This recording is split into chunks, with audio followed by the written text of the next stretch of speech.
What's up, everybody? Welcome in to another 2025 NFL season preview. We're getting to the number 13 team on my list, the Cincinnati Bengals.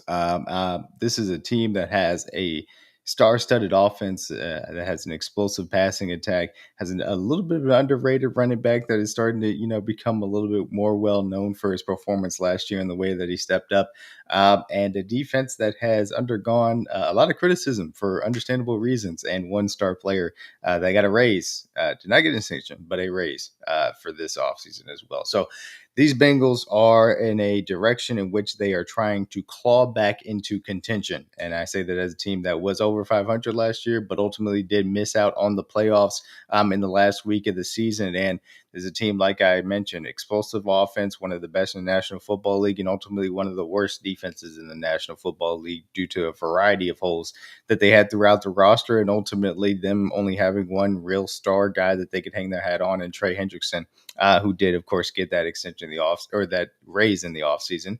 But they did have extensions for JAMARR Chase and HIGGINS.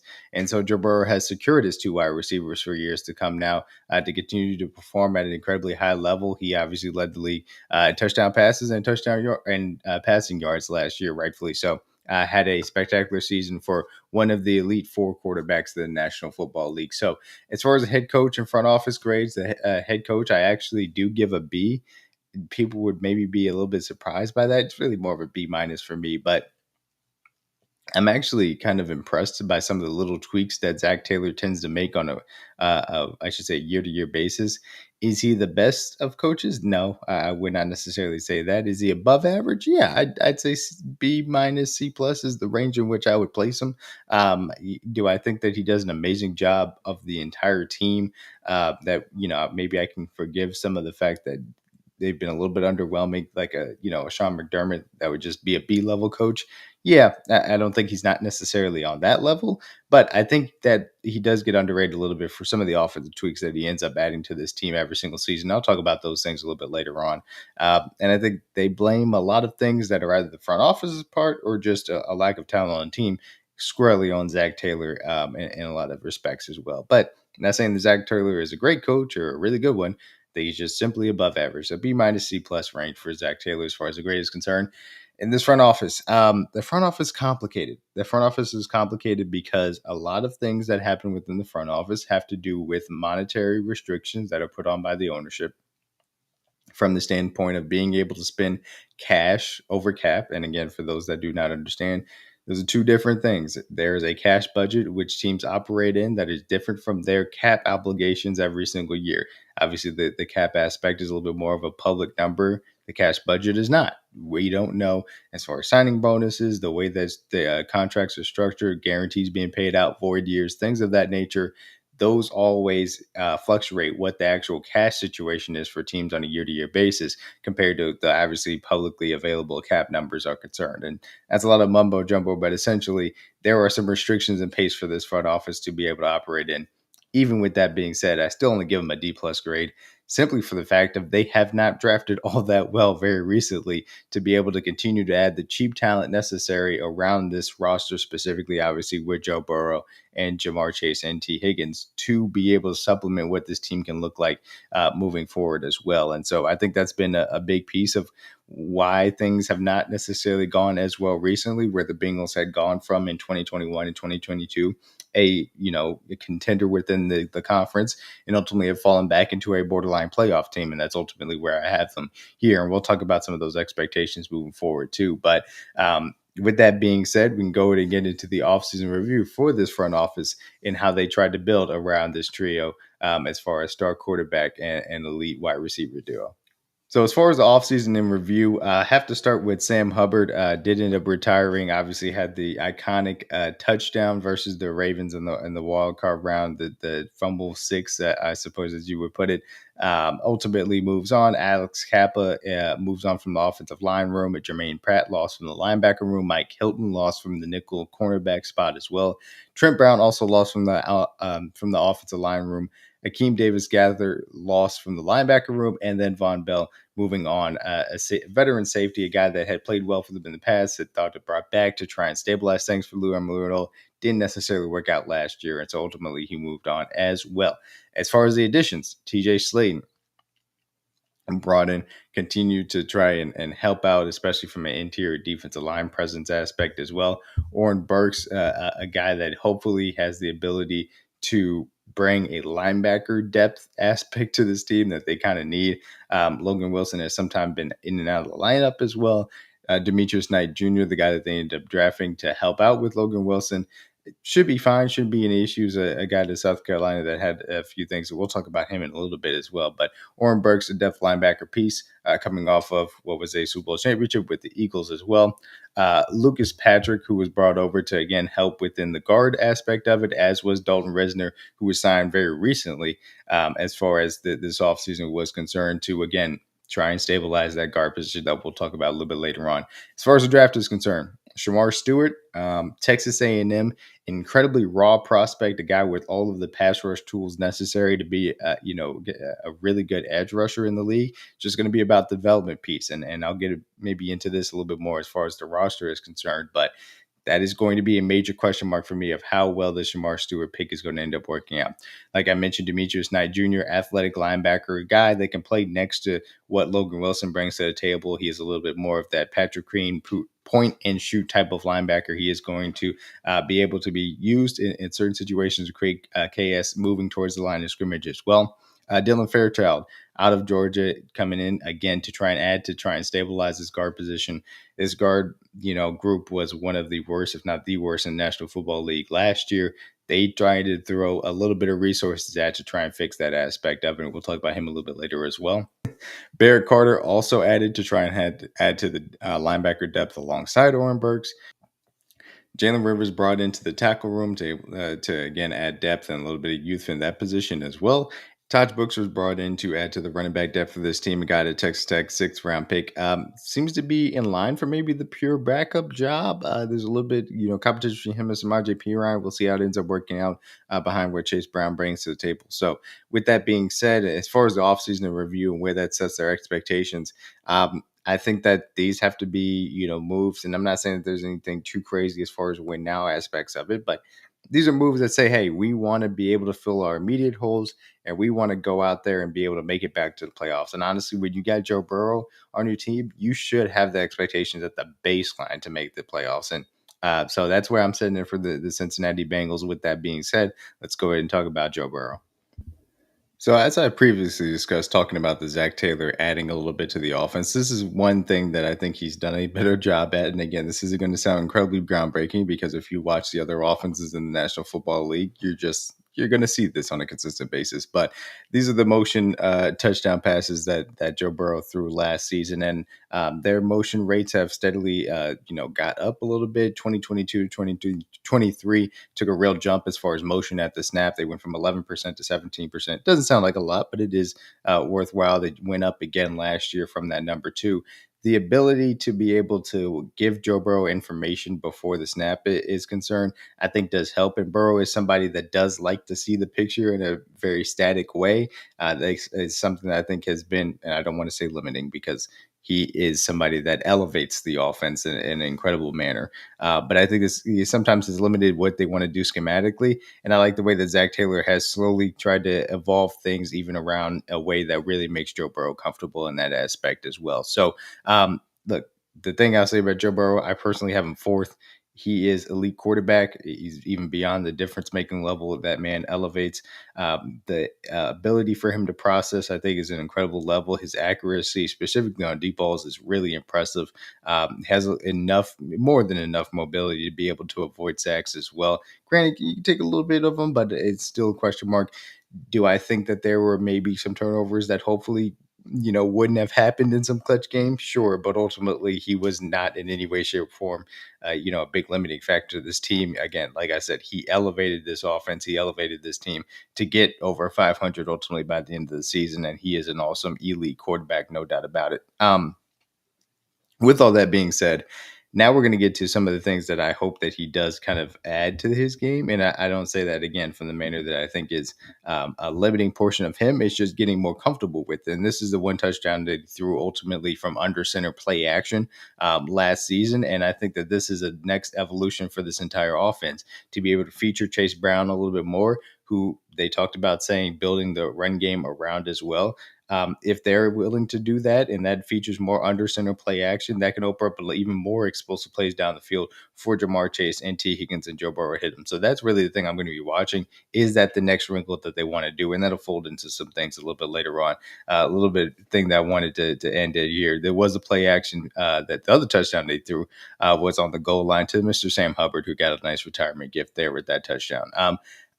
Like I said, there's nothing really much other than say than Joe Burrow is elite. He's going to continue to put up great stats, especially given in the team context of what they are. I don't see like there's any type of fall off coming anytime soon. That man is an elite mental processor, has the ability to move within the pocket, and his accuracy and his ball placement is really good. And I think as much as I truly do believe that Jamar Chase and T. Higgins helps him, he also helps them with how well that he can place the ball down the field too. So with that being said, let's talk about this roster around Joe Burrow. So as far as this offense around Joe Burrow, I think that the only place you can really start is as far as inside, really, as far as what this team is trying to do from an offensive line perspective. Ted Karras in there at center, Lucas Patrick, again, trying to add to that guard play that was really bad last year. Dylan Fairchild, the draft pick out of Georgia, we'll talk about as well. Don Reisner signed very late. He was a solid enough veteran for Minnesota last year. Can he get up to speed and help out this guard room is going to be a question mark as well. The tackles are kind of mirror images of themselves. They're different stages of their career. AMARIUS MIMS brought over from Georgia, kind of a raw prospect when he was drafted in the first round. Ultimately, I thought that it was a good thing that he got placed at right tackle, a little bit more of a place in which he can develop safely. Brings a lot of power to the position and has, the movement ability for a size that feels unnatural, that he should be able to move that size when he is, or move that well when he is that size. Again, a little bit raw, but I thought I actually showed well at right tackle last year. And we'll talk about him in a little bit as well. Orlando Brown Jr., veteran, a good solid left tackle would be the place that I would put him ultimately, and paid a fair amount to be so as well. Does have his moments in which he can get beat quickly, especially around the edge. Yes, that is true, but ultimately you understand what you're getting from Orlando Brown Jr. and being able to be playing with power, and not allowing a lot of defenders to go through his chest as well, which is nice. As far as the wide receiver room is concerned, like we talked about, the elite wide receiver duo, Jamar Chase, T. Higgins, not much really needs to be said other than both those guys are spectacular. Andre Yoshevach, I thought, showed some really good ability to step up a little bit more. Obviously, with Tyler Boyd vacating that role, he kind of moves into that slot consistently, third wide receiver role. And I thought that he showed well, and he's always had kind of potential from that aspect as well. Then you talk about Jermaine Burton, who was a little bit of an enigma last year coming out of Alabama. A lot of question marks about his mentality. Seems like he had some issues with Cincinnati throughout the season and never really gained traction. Has been quieter this offseason coming into training camp and into the season. So now we'll see if he really can make an impact as well within this wide receiver room. And then we go for tight end. Mike Gesicki's still here, being able to add that, really pseudo wide receiver spot. And I think that Noah Fant is actually kind of redundant as far as that is concerned. And then Drew Sample is more of the traditional blocking type. They don't do a whole lot, I'll say, as far as heavy personnel set. So we'll see how they choose to use Gesicki and Fant and Sample this upcoming season. And the running back room, Chase Brown, guy that I thought emerged very well to be a lead back in this room, and certainly worthwhile giving a lot of carries and scheming things up for him as well, and even in the passing game. So Samaje Perine, veteran, coming over, understands pass protection very well. Again, that's always a useful skill to keep veteran running backs around. Todd Brooks out of Texas Tech being able to add to the depth in this room, I think makes a little bit of sense. Is he going to be good enough to step up full time and split carries, with Samaje Perine? So they come to that and something happened to Chase Brown, maybe asking a little bit much, but I understand the vision for being able to add that depth to this room. So, again, as far as the grades are concerned, I think that this is certainly an A-level offense. They've proven that time and time again. Do I have some question marks as far as offensive line is concerned? Of course. But I do think that they just still deserve the A for what they were able to create as far as an output is concerned.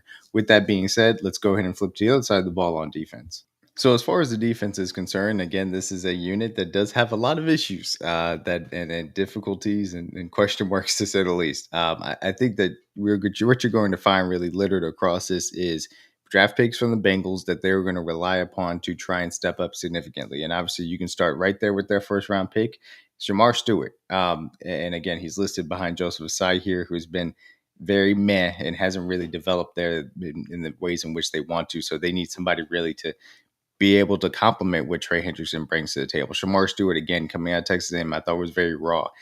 He doesn't necessarily have a pass rush plan. He does have the tools to develop into a really good edge rusher. I am concerned if this is the place necessarily to develop that very specifically. If it happens and it hits, then I think that he's going to be somebody that is going to really be really good. Like he has the ability, I won't even say to necessarily be a top 5 guy, but you're talking top 15, top 10, which at the edge position, which is really deep in the National Football League, is very valuable. So that's what I think his upside is, and he certainly could hit it. It's just, do you get the right development and being able to put that together? Learning from Trey Hendrickson certainly should help out this season as well. As far as kind of the other side, obviously Trey's there. Miles Murphy, who was a first round pick from them 2 years ago, haven't necessarily seen him step up a lot. So if he would pop, that would help as well. Moving on the inside, TJ Slaton, they brought over from Green Bay to try and help out on the interior defensive line. BJ Hill has kind of been a competent player for them the last few years after bringing him over from the Giants. Then another guy right behind him, 2024 second round pick, Chris Jenkins Jr. Can you get him to improve as far as interior defensive line presence? I think that he has the run stuffing ability. Can he improve at the pass rush to really become a 3-down player? That is going to be a question mark as well. Move to the second level, Logan Wilson, again, veteran presence there at the Mike linebacker spot. Demetrius Knight Jr. fit well as far as the athleticism you want for a Will. Can he step in immediately as a second round pick and be that level and be better than what you got out of Jermaine Pratt last year? Like I said, Burks and Carter were applying a little bit of linebacker depth. And then the cornerback room, young guys, Dax Hill in that nickel, huge question mark as far as the 2022 first round pick. Hasn't necessarily shown up to the level that you need him to say the least, for what you invested into that pick. Cam Taylor-Britt has shown flashes in his physical play, particularly at the line of scrimmage, that have been encouraging. Consistency has not been where you want it to be for a second round pick neither. And then DJ Turner as well hasn't necessarily stepped up either as far as that other cornerback spot is concerned too. So secondary's got a lot of question marks, and that extends also to Jordan Battle as well. He just never has really caught on for him as a third round pick yet. Again, the talent looked there on tape coming out of college. It's just, are you going to get that level of play? And obviously, a lot of these answers are going to ultimately come back to Al Golden, who obviously they got rid of Lou Amarulla for. So we'll talk about that a little bit later on as well. And then Geno Stone, 2 years ago for the Baltimore Ravens, had that really good season where he was able to take the ball away on a consistent basis. But you saw some of the flaws when he wasn't necessarily surrounded with that level of talent in a Mike McDonald system for some of the issues that he ended up having. So with that being said, as far as what this Al Golden defense looks like, to me, it still has far too many question marks and things that I can't hang my hat on. It's still going to be a D plus. I think this is probably still going to be a bad defense. Now, can they be better than one of the worst in the National Football League? Positive regression would say that automatically should be yes. And if that happens, and again, I think this team can make the playoffs. It's just, there's a lot of question marks on this team. Somebody's got to get better. And I would say even 2 to 3 of these guys, between Shamar Stewart, Chris Jenkins, Miles Murphy, obviously Demetrius Knight Jr., obviously DJ Turner, Dax Hill, Cam Taylor-Britt, Jordan Battle, like 2 to 3, 4 of those guys got to get better just for this team to even get to the middle of the pack as far as the defense is concerned. So we'll see how it ends up working out. I got a D plus grade for them. With that being said, let's get to the breakout. So the breakout is this guy right here, AMARIUS MIMS. I thought that coming out of Georgia, again, raw, had all the tools to be a really good tackle prospect, specifically a really like a very good, almost borderline, all pro right tackle. If he continues to develop along this pathway in the National Football League, I think that he does have that level of upside, the power with which he plays, and then again, being that dancing bear that can really move very well.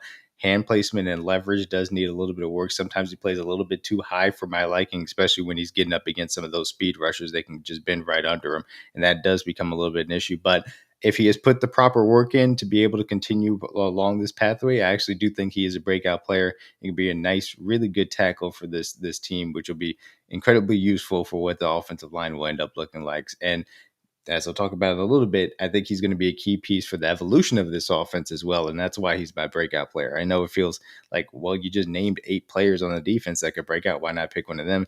It's because I couldn't necessarily nail one down. I mean, I could tell you that hopefully Shamar Stewart steps in as him. Chris Jenkins last year comes in. Cam Taylor Britt becomes more, consistent. Jordan Battle or Dax Hill step up. Like, I could make the case for one of those guys, but none of them really stood out to me. Armarius Mims is a prospect that I believed in and somebody that I really do think will be better next year than he was last year, in which he was, again, in my opinion, a fine starting right tackle. So that's kind of how I look at it as far as breakout player is concerned. Let's talk about what's got me excited for this offense this year. So as far as what's got me excited, it has to do with Chase Brown. And look, this has been an emphasis apparently throughout training camp to try and tweak the offense around being able to take advantage of what Chase Brown does in the run game. And Chase Brown, while he is solid enough going in between the tackles, understanding how to find those crevices and stay low to the ground and play with leverage, it's really when he is able to get outside the tackles, I think he shows off his skills, not to the level of like a Jameer Gibbs where he has elite athleticism or anything crazy like that, but he just understands how to press holes, especially in zone blocking schemes, and then understand how to accelerate through those gaps and be able to create yards after that. So I think that is a big thing for him, being able to set those things up. And ultimately, this is what's got me excited, because if this team is particularly with these two massive offensive tackles on the outside now have the ability to run off tackle on a consistent basis, and they can use play action off of that to create explosive plays with some more creative run concepts in the from Zach Taylor within this scheme, then you're talking about, hey, we're adding dynamics to the offense that really can help. So if the thing is true about Chase Brown getting some specific running back game tailoring to him, alongside the tackles being the size and ability to move in which they currently are, obviously with Orlando Brown Jr. and Lamarius Mims on each side, then you add both of those things with the ability to get under center and feel a little bit comfortable with that as far as Joe Burrow is concerned. Then you're talking about, hey, we got layers upon layers for what is already obviously a dangerous offense. Then you're taking it to just another level of conflict for the defenses under. So with that being said, of what got me excited, let's talk about what's got me concerned. And while again, it would be very easy for me to just say, "Hey, the entire defense has me concerned," because that is true. I want to go a little bit deeper as far as this guard position. Again, they've thrown a lot of assets at this position. Most recently, of course, Dalton Risner. What you have pictured here is Dylan Fairchild out of Georgia, who is projected to be starting for them. If these work out and the guard position gets better, that is going to be big for them. If these do not work out and the guard position continues to be one of the worst in National Football League, then the idea of still being able to run off tackle and adding those wrinkles to the game becomes less viable from that standpoint, because you still need solid enough guard play to make those things happen. And then you add on top of it, those are going to be matchups that are going to be hunted. You can hide one guard, you can't hide two. And if you have two guards that are clear targets to go after, teams are going to do what is necessary to target them. Linebacker blitzes, double A mug things, being able to show different pressure packages, being able to drop guys out from the edge and then be able to still drop into really, cover four, cover six, and a little bit of even, Tampa 2 looks that still have the requisite underneath defenders that they don't feel naked on the back end, but ultimately create pressure because they create one-on-ones with the guards that you're not necessarily ready for, and mismatches that you're not, prepared for. So the ability to be solid at least one of these guard spots would help tremendously, so that they can plan accordingly and plan their pass protection plan around saying, hey, we know we need to slide the center to this guy more often than not. Make sure that that is secured, help out him on a consistent basis, and we'll build off of what we want to do elsewhere accordingly. So, look, the tackles, I think you know where the tackles are. You know where the weaknesses are, specifically around the edges. You can kind of plan accordingly for that. And Joe Burrow isn't somebody that doesn't do the whole drifting in the pocket thing a little bit excessively. I think he's a pretty solid guy as far as being able to stay at a good depth for those tackles to be able to block. That means you have to secure the interior, and this guard play is going to be a real concern for me if it does, ultimately sinks them. And again, sink is relative. Ultimately, significantly affect what they can get to as far as the offense is concerned. So, with that being said, let's get to my hot. I think that letting Lou Amarillo go for Al Golden is a massive mistake. There has been a lot of talk, a lot of narratives about, hey, Al Golden is going to bring in a more simplistic offense. He's worked with the college kids. They have a lot of young kids on this defense. He's going to understand how to teach this to them and be able to implement it well for them. And allowing them to play simpler is going to allow them to play faster. And I'll be honest with you guys, that sounds great in June, July, and August. I don't know if it's necessarily going to translate September, October, and November. The reason being, Lou Amarillo was, and in my opinion, continues to be one of the best defensive coordinators in the National Football League, and I think he's going to carry that over to Indianapolis. The issues with with this defense has not been the talent. I mean, it has not been the coaching. He didn't suddenly forget how to coach defensive football. That's not the issue. It has been the talent. They haven't drafted the right guys in the right spots to be able to step up at this point. Now, look, Al Golden, maybe simplicity ends up being the best thing for this defensive roster because of how young it is. That could end up being the case, and they play faster. And again, the positive regression goes in their way, et cetera, et cetera. Maybe that ends up happening.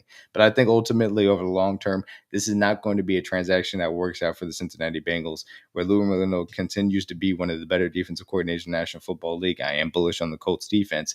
And the Bengals realize that the talent is the limiting factor, not the defensive coaching. So with that being said, let's get to the predictions. So as we're at the prediction section, I actually kind of struggled making a bold prediction for this team. I mean, it wasn't easy. The reason being it seems pretty straightforward what kind of season they're going to have. So I kind of had to go with a career prediction, and this is again going to sound probably a negative and a little bit hateristic, but there have only been 4 quarterbacks in the National Football League history that have gone to their first Super Bowl, lost their first Super Bowl, and went on to win another one. I will have to tip my cap. One of those is now Mr. Jalen Hurts of the Philadelphia Eagles. Another one was Len Dawson. I believe Bob Greasy was the other one as well, and also John Elway. Shout out to John Elway.